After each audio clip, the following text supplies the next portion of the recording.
चलिए तो हम लोग चलते हैं क्लास 12th ज्योग्राफी का चैप्टर 2 का क्वेश्चन आंसर, जिसका चैप्टर है विश्व जनसंख्या घनत्व एवं वृद्धि। और इसमें जो है जितने इम्पोर्टेंट निचोड़ इस चैप्टर सा क्वेश्चन बनता है जो परीक्षा में अक्सर पूछी जाती है, वह क्वेश्चन को कवर करने की प्रयास किया गया है। तो चलिए पहला जिसमें क्वेश्चन है, आप लोग क्वेश्चन नोट्स कीजिएगा। जनसंख्या घनत्व से आप क्या समझते हैं? अब समझिए जनसंख्या घनत्व क्या है। ए बच्चे, जनसंख्या घनत्व क्या है? मान लिया जाए कि यह कोई क्षेत्र है, समझिए यह कोई क्षेत्र है और इस क्षेत्र में, सुनिए, इस क्षेत्र में आबादी जो होना चाहिए 1,00,000, इस क्षेत्र में वास्तविक आबादी कितनी होनी चाहिए? 1,00,000 होनी चाहिए। लेकिन यहाँ आबादी कितना हो गया? सुनो, आबादी कितना हो गया? 1,00,000 के स्थान पर, इसके स्थान पर मान लिया जाए यहाँ 2.5 आबादी हो गया। कितने लाख जी? 2.5 आबादी हो गया। या मान लिया जाए कि यहाँ 3,00,000 आबादी हो गया। इसका मतलब है कि यहाँ पर जो है आदमी क्या है? कचम कच भरल है। यानी कहे तो क्षेत्रफल क्या हो गया जी? क्षेत्रफल कम हो गया और जनसंख्या क्या हो गया? जनसंख्या क्या हो गया? ज्यादा हो गया। जनसंख्या क्या हो गया? ज्यादा हो गया, है ना? तो क्षेत्रफल कम जनसंख्या ज्यादा, तो इसी क्रिया को हम लोग क्या कहेंगे? घनत्व, जनसंख्या घनत्व। और इसको कैसे निकालते हैं? तो इसको जो हम निकालेंगे, ये पूरे क्षेत्र को जनसंख्या घनत्व को जो निकालेंगे हम, वो कैसे निकालेंगे?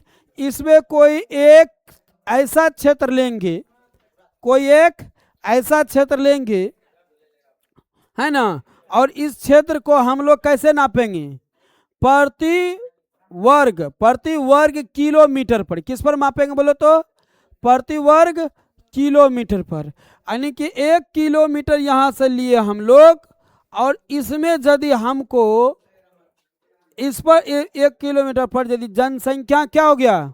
अधिक, यानी क्षेत्र की अपेक्षा जनसंख्या क्या हो गया? अधिक ले हो गया। तो इसका मतलब है कि यहाँ घनत्व क्या हो गया? अधिक है। तो इन्हीं क्रिया के द्वारा हम लोग जनसंख्या घनत्व को निकालते हैं। कह रहा है कि जनसंख्या घनत्व निकालने का मुख्य जो मूलधार सूत्र है वो है प्रति इकाई क्षेत्रफल। प्रति इकाई क्षेत्रफल को हम लोग सामान्य रूप में प्रति वर्ग किलोमीटर में मापते हैं। प्रति इकाई क्षेत्रफल यानी सामान्य रूप में कहे तो प्रति वर्ग किलोमीटर में निवास करने वाले व्यक्तियों की औसत जनसंख्या, इसमें जो निवास करने वाले जो अभी आंकड़ा बना है, तो उसमें जो औसत जनसंख्या होता है ना, औसत जनसंख्या को हम लोग क्या करते हैं जी? हेलो, औसत जनसंख्या को हम लोग क्या कहते हैं? जनसंख्या घनत्व कहते हैं। कह रहा है कि यदि किसी क्षेत्र की कुल जनसंख्या और वहां के कुल क्षेत्रफल के बीच का जो अनुपात होता है, अनुपात कैसे निकालते हैं हम लोग? भाग दे करके। अनुपात कैसे निकालते हैं? भाग दे करके, है ना? जैसे मैंने आंकड़ा बताया है ना कि कोई एक विशेष क्षेत्र है, इससे प्रति वर्ग किलोमीटर नापे, तो पता चला कि इसमें जो है क्षेत्रफल से ज्यादा क्या है जी? जितना वास्तविक क्षेत्रफल में लोग होना चाहिए, है ना, उससे क्या हो गया? अधिक हो गया, है ना? तो इससे जो हमको अनुपात निकलता है, क्षेत्रफल और जनसंख्या के बीचों का जो अनुपात निकलता है, इसी अनुपात को हम लोग क्या कहते हैं? जनसंख्या घनत्व कहते हैं। क्या कहते हैं? जनसंख्या घनत्व। तो ये बात याद रखिएगा कि बोलेगा जनसंख्या घनत्व का तात्पर्य है कि कोई एक विशेष क्षेत्र में, है ना, जब वहां पर प्रति वर्ग किलोमीटर पर जो हम वहां की क्षेत्रफल और जनसंख्या के बीचों का जो अनुपात निकालते हैं, उस अनुपात को हम लोग क्या कहेंगे? जनसंख्या घनत्व। अब इसका सूत्र क्या होता है, याद रखना कि जनसंख्या घनत्व बराबर सूत्र होता है कि उस प्रादेशिक क्षेत्र की कुल जनसंख्या, उस प्रादेशिक क्षेत्र की कुल जनसंख्या, जहां पर हमने इसका निकाल रहा जनसंख्या, वहां की कुल जनसंख्या को ऊपर लिखेंगे और कुल क्षेत्रफल को नीचा लिखेंगे, कितना क्षेत्रफल में लोग हैं, कुल क्षेत्रफल को हम लोग नीचा लिखेंगे, कुल क्षेत्रफल को हम लोग क्या करेंगे, नीचा लिखेंगे, और भाग देने पर जो हमें भागफल प्राप्त होगा उसी को हम लोग क्या बोलेंगे, बोलो क्या बोलेंगे, बोलो जनसंख्या घनत्व कहेंगे। क्या कहेंगे, बोलो जनसंख्या घनत्व। कह रहे हैं कि जनसंख्या घनत्व मुख्य रूप से जलवायु, उपजाऊ भूमि और जल की उपलब्धता के औद्योगिक विकास जैसे कारकों पर निर्भर करता है। जनसंख्या घनत्व सर्वाधिक कहाँ होंगे, जहाँ सर्वाधिक जलवायु क्या कहा जाए, जलवायु होंगे, खा जाओ तुम लोग है ना, जहाँ पर अधिक क्या होगा जी, बोलो यानी कि जलवायु होंगे, जलवायु वाले होंगे, यानी जलवायु कहे तो जहाँ की मौसम मानव के अनुकूल होगा वहाँ पर जनसंख्या घनत्व क्या होगा, ज़्यादा होगा। जहाँ पर क्या कहा जाए कि उपजाऊ भूमि होगा वहाँ जनसंख्या क्या होगा जी, ज़्यादा होगा। जहाँ पर औद्योगिक विकास होगा, जहाँ कल कारखाना फैक्ट्रियाँ ज़्यादा होगा वहाँ पर क्या होगा, बोलो जनसंख्या घनत्व ज्यादा होगा। जैसे कारकों पर निर्भर करता है। करा उदाहरण के लिए, करा है कि मैदानी, करा उदाहरण के लिए मैदानी भाग में, कैसे भाग में, मैदानी भाग, अब मैदानी भाग है तो वहाँ पर कल कारखाना फैक्ट्री भी अच्छा से खुल सकता है। मैदानी भाग है तो वहाँ पर जो है जल की उपलब्धता भी सही होगा। मैदानी भाग है तो वहाँ पर जो है कृषि उपज भी सही है कि नहीं, कृषि उपज भी सही है। तो इसलिए वैसे भागों में जो है जनसंख्या अधिक होंगे। जनसंख्या क्या होगा, जब जनसंख्या अधिक हो गया तो क्या होगा, बोलो घनत्व भी वहां पर क्या होगा, अधिक होगा। घनत्व भी क्या होगा, अधिक होगा। लेकिन वही जब पहाड़ी क्षेत्र हो या मरुस्थलीय क्षेत्र हो वहां पर जो है न तो निवास करने का स्थल है, ना ही सही प्रकार की जलवायु है मानव के अनुसार है। जब जब मन होता है तब अचानक ठंड हो जाता है, अचानक गर्म हो जाता है। अब अचानक सब चीज़ हो तो मानव की सेहत ठीक होंगे, होगा, मानव उस क्षेत्र में रहने लायक रहेगा। और जब नहीं रहेगा तो वहाँ जनसंख्या कम होगा। जब जनसंख्या कम होगी तो जनसंख्या घनत्व भी क्या हो जाएगा, कम हो जाएगा। सब रहे ना, जनसंख्या घनत्व भी क्या हो जाएगा जी, कम हो जाएगा। जनसंख्या अधिक तो जनसंख्या घनत्व भी अधिक। तो अब यदि क्वेश्चन यदि परीक्षा में आ जाए तो लिखिएगा कैसे, बोलेगा जनसंख्या घनत्व का तात्पर्य प्रति इकाई क्षेत्रफल से है। जनसंख्या घनत्व का तात्पर्य किससे है, प्रति इकाई क्षेत्रफल से है। इसमें हम सामान्य रूप से सुनो पहले क्या लिखेगा, जनसंख्या घनत्व का तात्पर्य है बच्चे लोग, जनसंख्या घनत्व का तात्पर्य किससे है, प्रति इकाई क्षेत्रफल से है। क्लियर, बोला इसमें हम सामान्य रूप से प्रति वर्ग किलोमीटर पर निवास करने वाले औसत जनसंख्या जो होती है, निवास करने वाले औसत जनसंख्या जो होती है उस औसत जनसंख्या को हम लोग क्या कहते हैं, जनसंख्या घनत्व। और इस प्रकार की औसत जनसंख्या को निकालने के लिए हम लोग कौन सूत्र का प्रयोग करते हैं, वहाँ की कुल जनसंख्या में, वहाँ की जिस क्षेत्र को हम प्रति वर्ग किलोमीटर पर नाप रहे हैं उस क्षेत्र की कुल जनसंख्या में वहाँ के कुल क्षेत्रफल से क्या करते हैं जी, भाग दे देते हैं। जो हमें परिणाम प्राप्त होता है वही परिणाम क्या कहलाता है, बोलो जनसंख्या घनत्व कहलाता है। अब क्वेश्चन पूछ लेगा कि जहाँ उपजाऊ भूमि है वहां पर किस प्रकार की घनत्व होगा, जनसंख्या घनत्व होगा, सघन या विरल। सघन का मतलब क्या हुआ, ज्यादा कचमकच, और विरल का मतलब हुआ छिटफूट, है ना। तो चलिए, तो कह रहेगा कि मैदानी क्षेत्र में या औद्योगिक क्षेत्र में या जलवायु वाले क्षेत्र में जनसंख्या घनत्व कैसे होते हैं, सघन या विरल। जनसंख्या कैसे होते बोलो, सघन होते हैं, है ना। और वही जहां पर दुर्गम क्षेत्र होते हैं जैसे पहाड़ी जंगलीय क्षेत्र हो गया, ऐसे सब क्षेत्र में कैसा होता है बोलो, विरल। कैसे होता है, विरल। तो यहां तक क्या इसके परिभाषा आप लोग लिख पाइएगा, अगले क्वेश्चन लिखिएगा। जनसंख्या वितरण को प्रभावित करने वाले प्रमुख कारकों को लिखे। जनसंख्या वितरण को प्रभावित करने वाले प्रमुख कारकों को लिखे।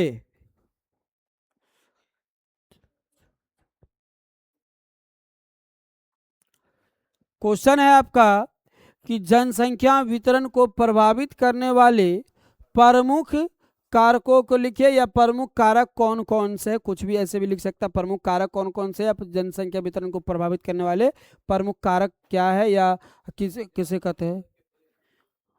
क्वेश्चन वहां पर से दिया, क्या तुमको दिखा दे रहा है, क्वेश्चन कई तरह से पूछ सकता है, समझा। कौन कौन कारक है, या परिणाम मतलब पूछ लेगा कि किसे, है ना। प्रभावित मतलब क्या होता है, बटना, जनसंख्या वितरण के प्रभावित के क्या कारण है। प्रभावित मतलब क्या होता है, प्रभावित का मतलब हुआ, प्रभावित का मतलब हुआ बदलाव। क्या होता है, बदलाव। और बदलाव जो होती है दो तरह से, एक कोई त्रुटि के कारण और एक कोई क्या कहा जाए, है ना जी। बदलाव जो होता है कभी कभी सकारात्मक की वजह से भी होती है और नकारात्मक की वजह से भी होती है ना। चलिए, तो क्वेश्चन के अनुसार हम लोग चलते हैं।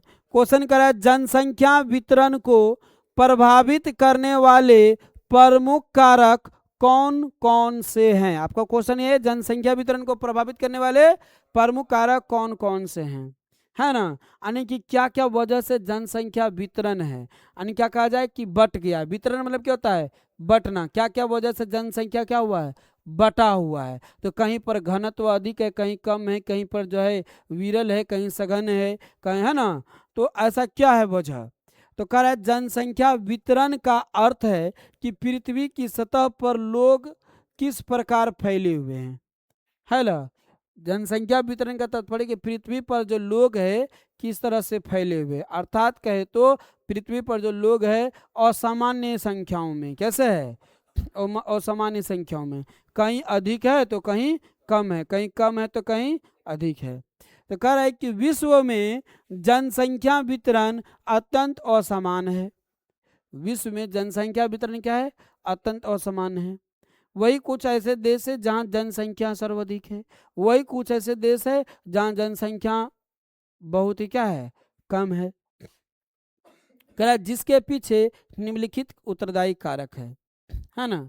अब समझिए क्या हो गया। पहला हो गया भौगोलिक कारक। क्या हो गया बच्चे, भौगोलिक कारक। अब भौगोलिक का संबंध जो होता है, भौगोलिक का जो संबंध होता है वो किससे होता है बोलो, प्राकृतिक से। किसे, प्राकृतिक से। अब कुछ जो लोग हैं प्राकृतिक के वजह से, प्राकृतिक कारक की वजह से जो है जनसंख्या असामान्य हुआ है ना। जैसे अब जैसे में कह दिए आकृति, यानी कौन आकृति की चर्चा होगी यहाँ पर, भू आकृति का। किसका, भू आकृति। जैसे में हम लोग क्या कर दिए, भू आकृति। कह रहा है कि लोग हमेशा पर्वत और पठारी की तुलना में, यानी कि पर्वत और पठारी की तुलना में कहाँ पर रहना जो है क्या कहा जाए सुविधाजनक मानते हैं, मैदानी इलाकों में। क्योंकि मैदानी इलाकों में कई फायदा है। मैदानी इलाकों में घर भी हम आसानी से बना सकते हैं। वही पर्वतीय इलाके में हमेशा भूस्खलन की डर रहता है। भूस्खलन हुआ, कभी कभी सुनते होंगे ना कि कोई आर्मी जो है शहीद हो गए, वहाँ पर जो है बर्फबारी हुआ और भूस्खलन हुआ, हाँ गाड़ी दबा गया, सुनता होगा ना, है ना। तो पहाड़ी क्षेत्र में हमेशा भूस्खलन होने की डर बना रहता है, जबकि मैदानी क्षेत्र में ऐसा नहीं होती है ना। पहाड़ी क्षेत्र में घर बनाया, पता चला घर तो था बना हुआ और किसी वजह से अपना रह रहा था, नहीं कि ऐसे समझ लो यहाँ नीचा में ऐसे था, तो पहाड़ी क्षेत्र होता है ऐसे जी, रह रहा था, बगल में पहाड़ था, लोग यहाँ निवास कर रहा था, किसी कारणवश पहाड़ में भूस्खलन हुआ, पता चला सब दबकर चपटा हो गया, सभी दबकर क्या हो गया, चपटा हो गया। तो इस वजह से जो है लोग पहाड़ी और पठारी क्षेत्र की तुलना में कहाँ रहना पसंद करते हैं बोलो, मैदानी इलाकों में। मैदानी इलाकों में क्या होती है कि शिक्षा सुविधा भी सही होता है, स्वास्थ्य सुविधा भी सही होता है, यातायात सुविधा भी सही होता है ना, कृषि सुविधा भी सही होता है, आवास स्थल भी सही होता है, जल की उपलब्धता भी सही होता है। यही वजह है कि मैदानी क्षेत्र में सर्वाधिक संख्या में क्या होता है, लोग रहते हैं, है ना। किसके अपेक्षा में, पर्वतीय पठार जंगल इस सब के अपेक्षा में, क्योंकि यहाँ खेती, सड़क निर्माण, उद्योग इत्यादि होते हैं। तो यह जो है पर्वतीय क्षेत्र में कम होना और मैदानी क्षेत्र में ज़्यादा होना, ये किस वजह से जनसंख्या कम और बेस हुआ, प्रकृति के कारण। प्रकृति का तो भौतिक भौगोलिक कारक, क्या क्या तो भौगोलिक। अब भौगोलिक में क्या हो गया जी, भू आकृति, यहाँ पर भू लिखे हुए थे ना, भू आकृति क्या लिख दीजिए, भू। अगला हो गया यहाँ पर जलवायु। अब जलवायु का संबंध किससे है, मौसम से है।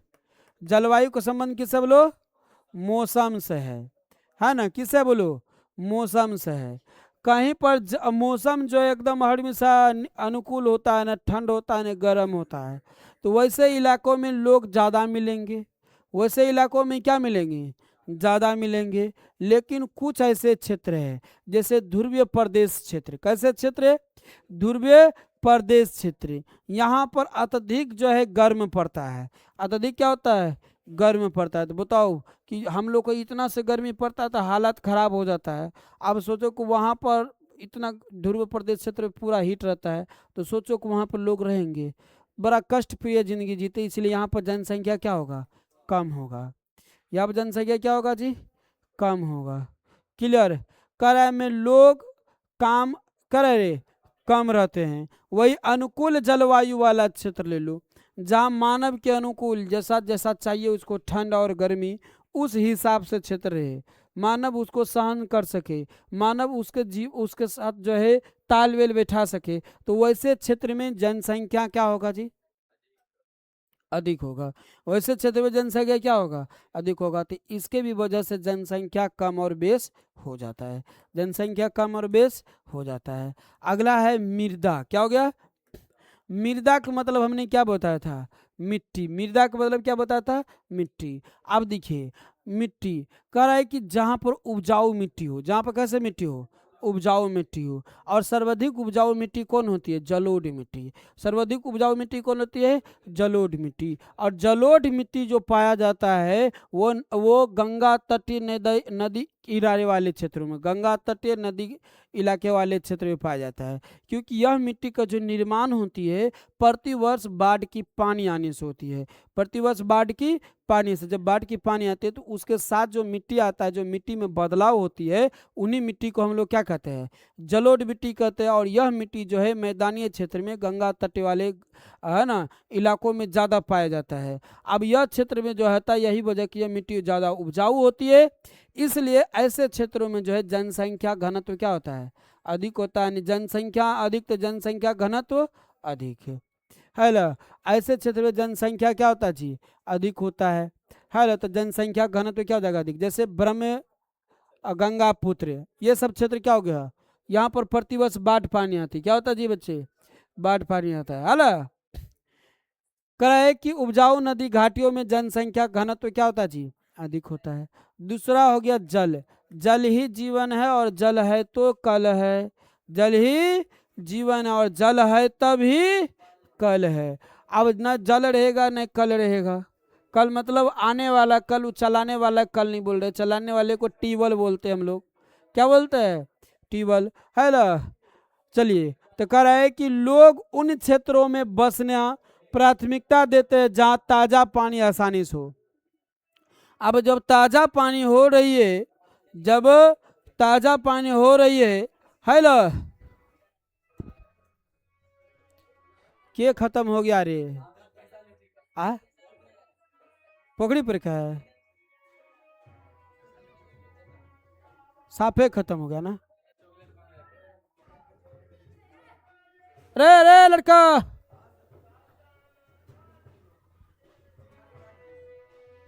चलो। तो ये सब हम लोग सुने जनसंख्या वितरण को कौन से कारक, जनसंख्या वितरण को कौन से कारक सुने हम लोग, भौगोलिक कारक। कौन कारक? भौगोलिक कारक सुने। अब हम लोग सुनेंगे धार्मिक कारक। अब हम लोग सुनेंगे आर्थिक कारक। क्या सुनेंगे जी? कोई हमारे ही संस्था के आसपास एक टोला है, वहां पर कोई सांप खत्म हो गया, तनी मनी जिंदा नहीं रहा। उसी को जाने के खुशी में तुतुर बजाया जा रहा है। क्या बजाया जा रहा है रे? तुतुर बजाया जा रहा है।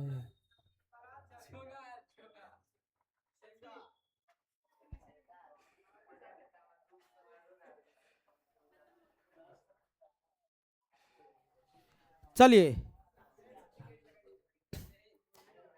सोचो रे, सोचो। वो पूरा जिंदगी जी लिया होगा, कोई बूढ़ा या बुढ़ी होगा तब तो इतना धूमधाम से ले जा रहा है।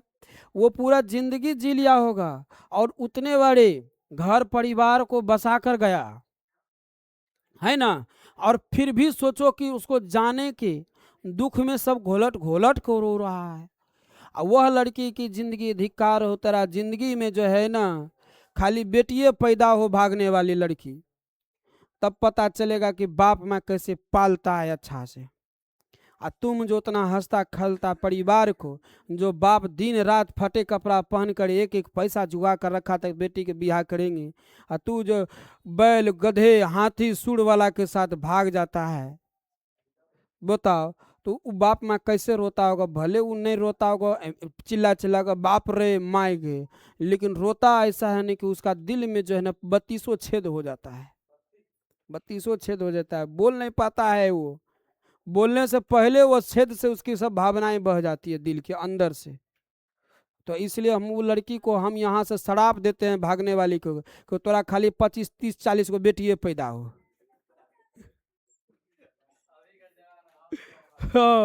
अब सोचो उसको कितना प्यार के भूख चढ़ा है कि लड़े? बाप में शादी नहीं कराता कि भाग जाता है, शराप लगेगा भागने वाली को। चलो सुनो, आर्थिक कारक सब रहा है। लड़का लोग, तू लोग मत एक भागना, न तो लड़की आएगा तो उसका शराब तो लोग भी आ जाएगा, है लड़े, दिक्कतें हो जाएगा। कहते हैं ना, मत उड़ाओ लड़की को, न रे, मत छेड़ो लड़की का, तुम भी है ना रे, सबसे बड़ा पाप होगा। ऐसा बोलता है रे, मत छेड़ो लड़की का, सबसे बड़ा पाप होगा। एक विधि तुम भी चलकर लड़की का बाप होगा, तब तोरा पता चले तो बेटी पे लाइन मारते तो कितना दिल पर दिक्कत हो। तो अरे चलो, चाइना वाला मोबाइल की तरह देखने में चमक धमक रहेगा, अंदर से लिंक खोखला रहेगा। जिसका बेटी भाग जाता है पता कैसा लगता है? वो चाइना वाला मोबाइल की तरह लगता है। वो देखने में ऊपर से चमक धमक रहता है, बेचारा करे क्या, दिल में 32 छेद हो गया उसका, हला, लेकिन अंदर से वो खोखला रहता है, बहुत समस्या होता है उसको, समझा? हाँ, लेकिन भागना हो तो किसके साथ भागो? जो साला बाप को इकलौता बेटा हो, धन दौलत अधिक हो, भागो। आ जा करके वहां पर जो है ना, लड़का के बाप में के किडनी कलेजा सब निकाल के खा जाओ, अड़ी बूथ के फूल आजादी, सब धन संपत्ति बेच बेच के खूब मस्ती। क्या रे आय राम से सकल होते है, राम से के फंसा लेना कोई। ओ विशाल से कौन फंसेगा?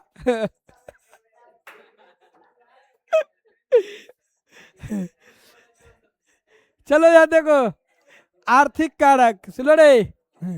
आर्थिक कारक में खनिज, सुनो है बच्चे, आर्थिक कारक में क्या है जी? खनिज।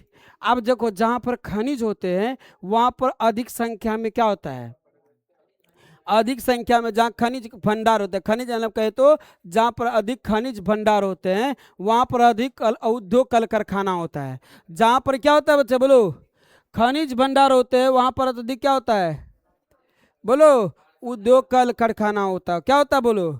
उद्योग कल कारखाना होते हैं, है ना रे, सब रह लो। जब अत्यधिक उद्योग कल कारखाना होगा तो वहाँ पर लोगों को रोजगार अधिक अवसर मिलेंगे, रोजगार का अधिक अवसर मिलेंगे। और जब लोगों को रोजगार का अधिक अवसर मिला तो लोगों को जीवन यापन सही ढंग से चलेंगे, संतुलन रूप से चलेंगे तो लोग बताओ कि वह क्षेत्र में रहना पसंद करेंगे जहाँ 30 दिन का में 15 दिन काम मिला, 6 दिन 20 दिन काम मिला, 15 रोज 12 रोज काम मिला, बाकी शेष रोज बैठे रह गया बेचारा, तो बताओ उसका घर परिवार ठीक से चल पाएगा?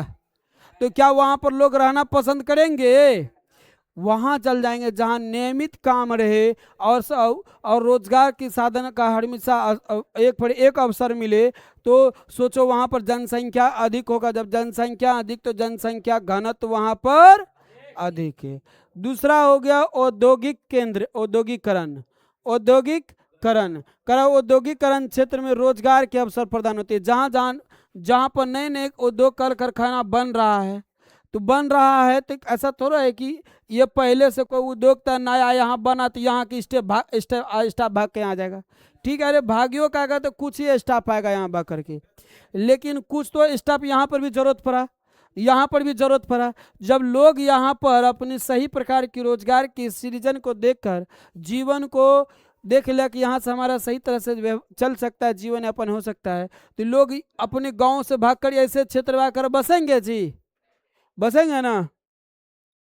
तो यहाँ पर क्या होगा, जनसंख्या अधिक होगा। जब जनसंख्या अधिक होगा तो यहाँ पर क्या होगा, नए नए शहर का निर्माण होगा। तो यही कारण है कि शहरियों का भी नगरीकरण की क्या कहते हैं, शहरीकरण की प्रक्रिया शुरू हो जाती है, यानी नगरीकरण की प्रक्रिया क्या हो जाता है यहाँ पर शुरू हो जाती है। नगरीकरण की प्रक्रिया क्या हो जाती है, शुरू हो जाती है।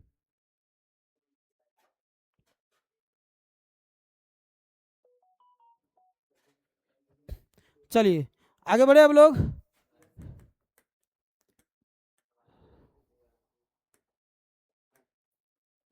सोचो क्या हम लोग के क्षेत्र में 56 घंटा के बाद बिजली आया, त्रुटि था, सब लोग के नज़र में था, त्रुटि कुछ हुआ था, तारों का प्रॉब्लम।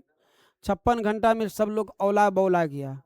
आई अभी लोग करता की है कि छोड़ दिया पंखा चल आ घूम रहा है, बिजली को खपत कर रहा है, उधर चलिए रहा पंखा की रे। तब बिजली को बचाओ, जरूरत है तो जरूरत के अनुसार प्रयोग करो, हाँ, नहीं जरूरत है तो बंद कर दो उसको। हाँ सोचता बिजली बिल नहीं आता है, छोड़ देता है। चलो कह रहा है कि सामाजिक और सांस्कृतिक कारण, सामाजिक और सांस्कृतिक कारण। कह रहा है कि धार्मिक और सांस्कृतिक, धार्मिक धर्म और संस्कृति। कह रहा है धार्मिक या सांस्कृतिक महत्व वाले स्थान पर, है ना, जो लोग देखो ऐसे देखो हमारा भारत जो है धर्म प्रधान है ना रे। यहाँ पर लोग धर्म को ज्यादा मानते हैं, भले कोई अलग अलग धर्म हो, सब अपने अपने धर्म को ज्यादा मानते हैं, है कि नहीं रे। हाँ, तो इसलिए जिसका देखा है कि जहाँ पर हमारा धर्म स्थल है, धर्म क्षेत्र है, वहां पर लोग जनसंख्या क्या हो जाता है जी, अधिक, है ना। जैसे कह रहा है कि वाराणसी धार्मिक स्थल है ना। मेरूशलम कैसे स्थल है, धार्मिक स्थल है। मेरूशलम क्या है बोलो, धार्मिक स्थल है। तो यहाँ पर जनसंख्या घनत्व क्या होगा, अधिक। और जहाँ पर देख लिया धार्मिक वाले व्यक्ति कि यहाँ पर हमारा कोई धर्म के लोग है ना, हमें धर्म को मानने उन्हें दे रहा है, धर्म पर बाधा पहुंचाता, तो लोग वहां से क्या होता है, भाग जाता है, वहां से क्या होता है जी, भाग जाता है। अगला करा है सुविधाएं, सही बात है, जहाँ पर हर प्रकार की सुविधाएं हो, जैसे शिक्षा सुविधा, स्वास्थ्य सुविधा, सुरक्षा सुविधा, ये सब सुविधा हो तो लोग वहाँ पर ज़्यादा भागेंगे, भागेंगे कि नहीं, ज़्यादा रहना पसंद करेंगे। यह सब क्षेत्र में जनसंख्या क्या होता है जी, अधिक होता है। तो बताओ कि जनसंख्या वितरण के कौन कौन कारक, जनसंख्या वितरण के कौन कौन कारक, समझ गया। भौगोलिक में बोलेगा, भौगोलिक में पहले बोलो, भौगोलिक में, हाँ बोलो, हाँ हाँ हाँ, आर्थिक में बोलो, खाने, सामाजिक और संस्कृति में बोलो। आप ये क्वेश्चन लिख लीजिए, परीक्षा के दृष्टि से बहुत ही वीवीआई क्वेश्चन है बच्चे, और आप जो क्वेश्चन पूछे हैं बहुत खतरनाक है। क्वेश्चन क्या है, आप्रवास और उत्प्रवास, परीक्षा की दृष्टि से यह क्वेश्चन इस बार के एग्जाम के लिए इंपॉर्टेंट है। ध्यान से सुनिएगा और देखिएगा आप सभी।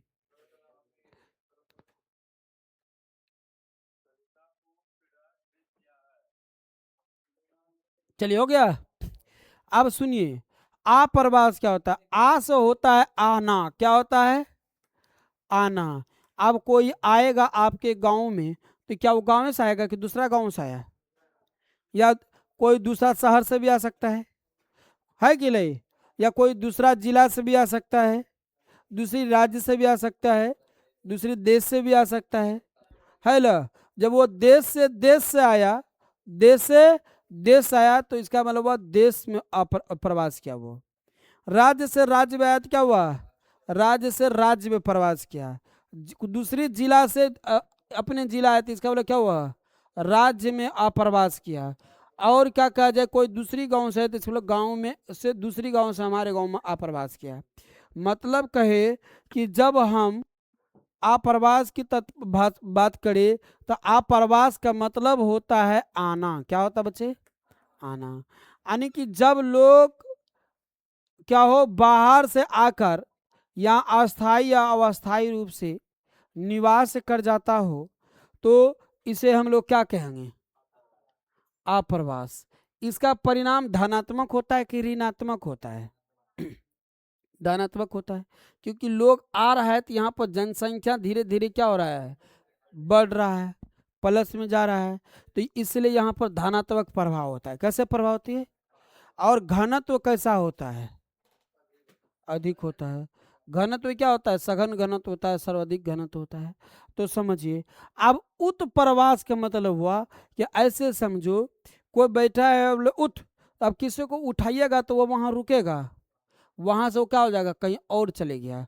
और जब वो वहां से और चले गया तो जनसंख्या वहां पर घटा है ना? ये ट्रिक समझ लो। कहती कोई बैठल कहता है उठ, बोलता है उठ, है ना? तो उठ को बोलता है, उठ को उठ, हाँ बोलता है ना?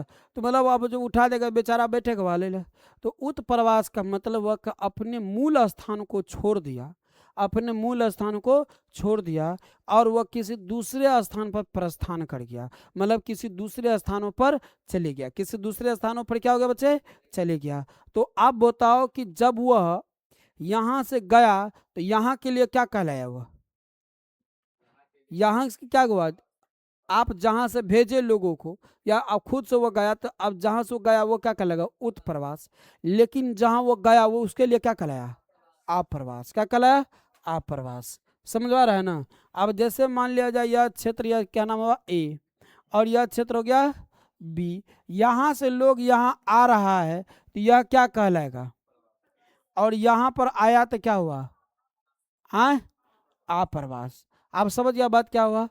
तो कह रहा है कि जनसंख्या के स्थान जनसंख्या के स्थान परिवर्तन, जनसंख्या के स्थान परिवर्तन क्या कहलाता है? प्रवास कहलाता है। जनसंख्या के स्थान परिवर्तन क्या कहलाता है? तो सबसे पहले यह समझना होगा कि प्रवास क्या है। यानी कि अपनी मूल स्थान को छोड़कर कहीं दूसरी स्थान चले जाना या स्थानों में परिवर्तन कर लेना क्या कहलाता है? प्रवास कहलाता है। प्रवास की दो शाखाएं, आप्रवास और उत्प्रवास। का इसके संदर्भ में आप्रवास और उत्प्रवास के दो महत्वपूर्ण शब्द है या दो शाखाएं हैं। ठीक है ना? तो जैसा हम पहला बताया आप्रवास, क्या बताया? आप्रवास। कह रहा है कि जब बाहरी क्षेत्र या देश से लोग किसी नए स्थान में आकर बस गया, आया न रे, आकर क्या हुआ जी? बस गया, तो क्या कहलाएगा बोलो? आप्रवास कहलाएंगे। क्या कहलाएंगे? आप्रवास। जो व्यक्ति किसी नए देश में आकर बसता है उसे हम लोग क्या कहते हैं? आप्रवास। बात वही है, थोड़ा सा खाली घुमा के बोला गया है ना? अब यह जब आया तो प्रभाव क्या पड़ेगा? जिस क्षेत्र में आया, जहां बसा, वहां प्रभाव क्या पड़ेगा? तो इसे उस क्षेत्र की जनसंख्या वृद्धि हो जाएगी। जनसंख्या में क्या हुआ? जब जनसंख्या में वृद्धि हुआ तो घनत्व में भी क्या होगा?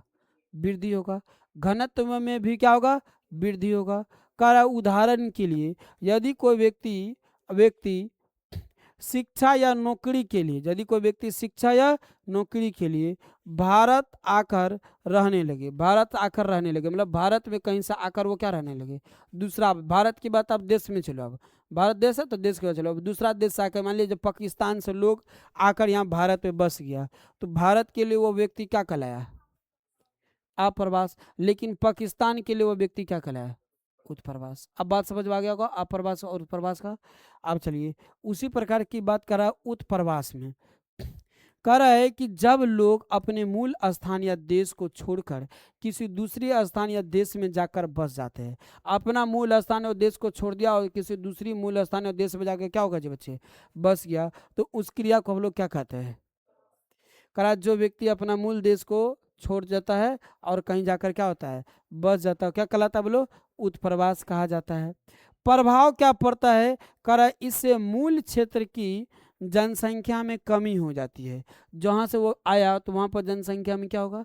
कमी होगा। और जब जनसंख्या में कमी हुआ तो घनत्व में भी क्या हो जाएगा? यानी वर्ग क्षेत्रफल में तो जरूर कुछ घटा होगा, है ना। चलिए करा यदि भारत का कोई निवासी बेहतर अवसर की तलाश में अमेरिका चल जाए। अब कोई भारत के कोई व्यक्ति है, वो बेहतर रोजगार की तलाश में वो कहाँ चले गया? अमेरिका। तो अमेरिका जब गया तो अमेरिका वाला के लिए वो क्या कहलाया? लेकिन भारत से गया तो क्या कहलाया? आप दिमाग में बैठ गया इसके बारे में। अप्रवास उत्प्रवास और प्रवास क्या है, क्या लिख पाइएगा? चलिए अगला क्वेश्चन लिखिए। जन्म दर और मृत्यु दर को परिभाषित कीजिए। जन्म दर और मृत्यु दर को परिभाषित कीजिए।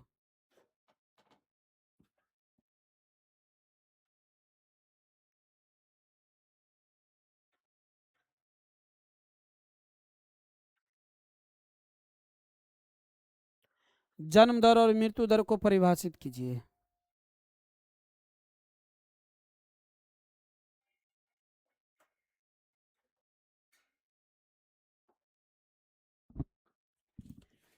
जन्म दर और मृत्यु दर को परिभाषित कीजिए।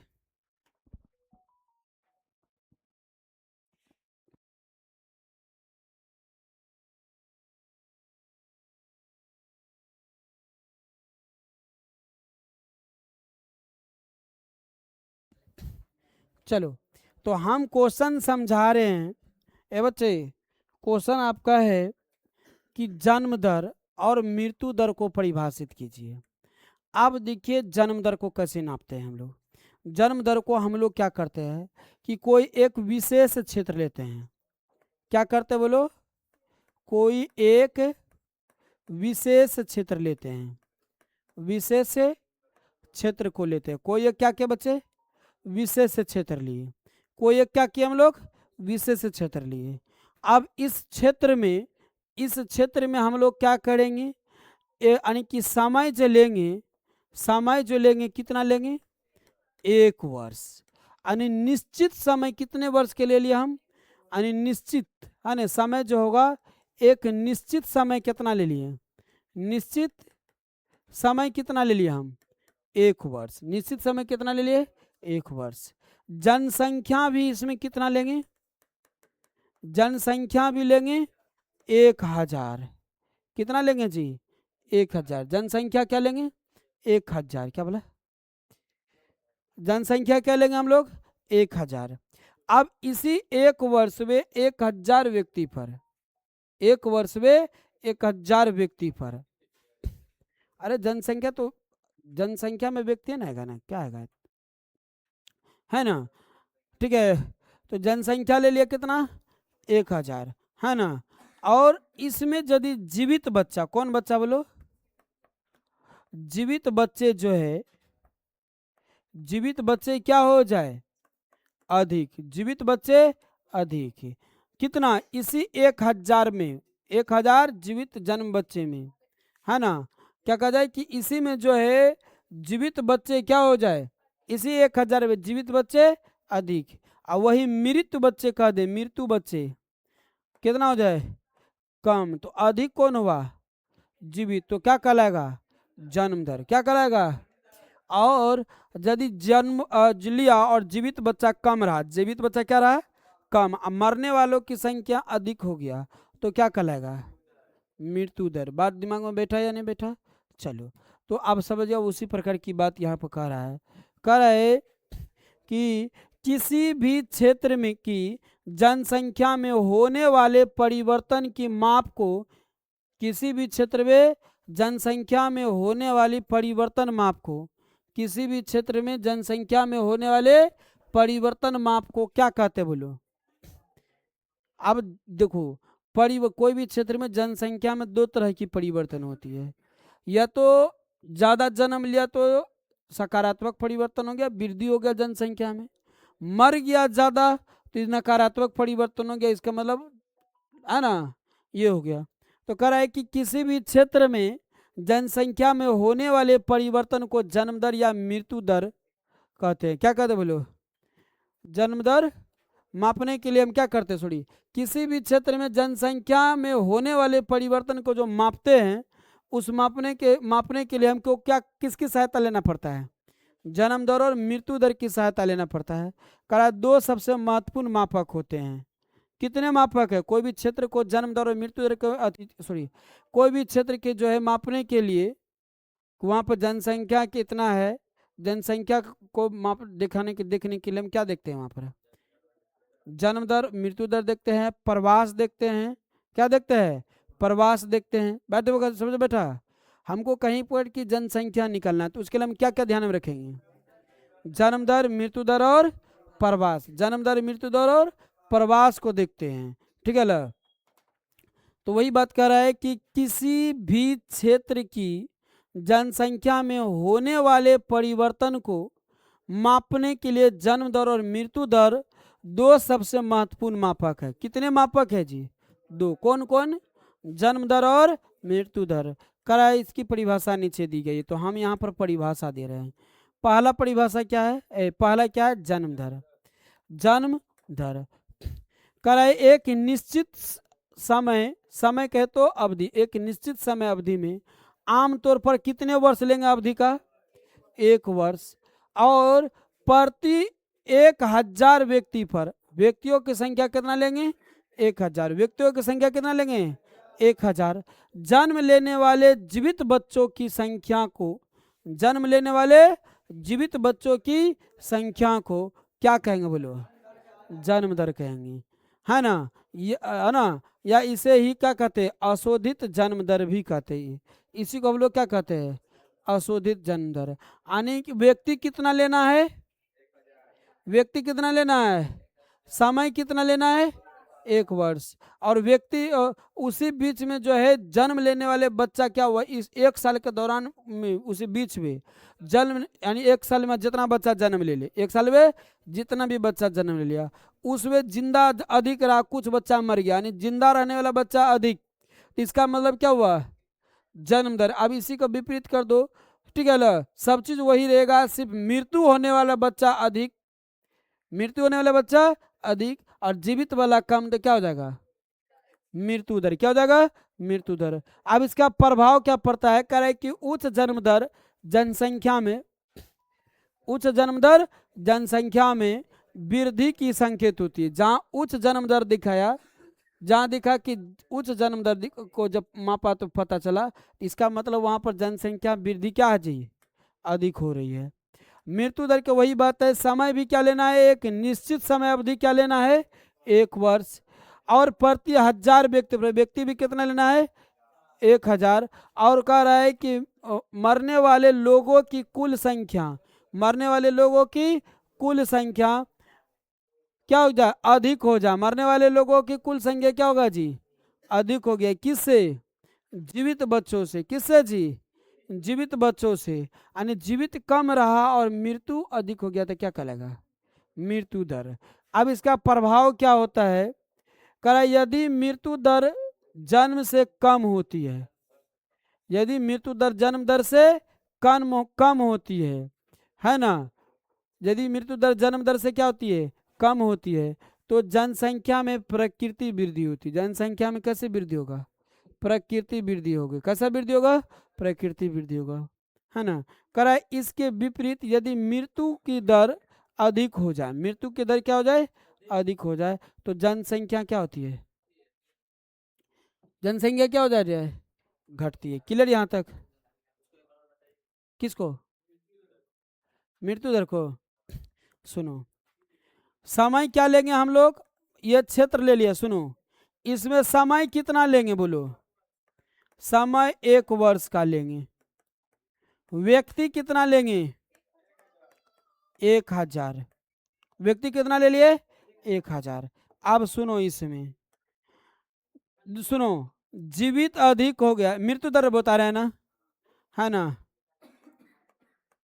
जीवित क्या हो गया जी ना, जीवित कम हुआ, बच्चा जन्म लिया इसी समय में, यही 1000 व्यक्ति में, और एक साल में ही, यानी कि जो भी बच्चा जन्म लिया, जो भी बच्चा जन्म लिया, यानी कि जीवित बच्चा कम रहा, और मृत क्या हो गया, मृत क्या हो गया जी, मृत मतलब अधिक हो गया, मर गया अधिक, मर गया अधिक, तो क्या कहलाएगा बोलो, मृत्यु दर। क्या कहलाएगा, मृत्यु दर। लेकिन वही वाला बात होता है कि जिंदा अधिक हो जाता, जिंदा अधिक, एरो दिखा रहा है ऊपर भागा अधिक हुआ, और मृत क्या हो रहा है, कम हो रहा है, एरो दिखा रहा है नीचा गया। तो यहां पर कैसा होता, जन्म दर होता ना, जनसंख्या जीवित के बच्चे का ज्यादा और मृत्यु का कम, तो जन्म दर है ना। और जन्म दर को हम लोग क्या कहते हैं, प्रकृति वृद्धि। अरे गधा, सुना हम अभी क्या बोले, हम क्या बोले, जब जनसंख्या, पहले हमने सिखाया था, पहले क्या मिट गया, पहले हमने यहाँ पर क्या सिखाया कि मृत्यु दर, यानी मरने वाला अधिक जीवित बच्चा कम, तो मृत्यु दर। वही एरो अब उल्टा इसका विपरीत बोले, एरो मृत्यु दर आगे भाग गया, मृत्यु दर क्या हो गया, आज सॉरी जीवित बच्चे क्या हो गया आगे, एरो दिखा रहे ऊपर जा रहा है ना, और नीचा एरो दिखा रहा है कि क्या हो रहा है, घट रहा है, यानी कि मृत्यु वाला क्या हो गया जी, बात के समझ, जीवित बच्चा अधिक मृत्यु बच्चा कम, तो क्या कहलाएगा, जन्म दर। और जन्म दर, और इसको कौन प्रकृति मानेंगे, कौन वृद्धि कहेंगे। अब इसका विपरीत चलो यहां से, ठीक है, मिटाओ इसको, ठीक है लो। अब इस क्षेत्र में जो है जीवित बच्चा कम हो गया, एरो दिखा रहा है कम हो गया।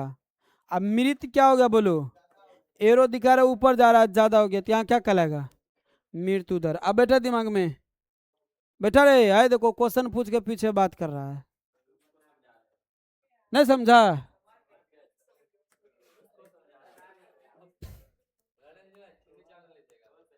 चलिए यहीं तक रहने दे, बाकी शेष क्वेश्चन अगली क्लास में।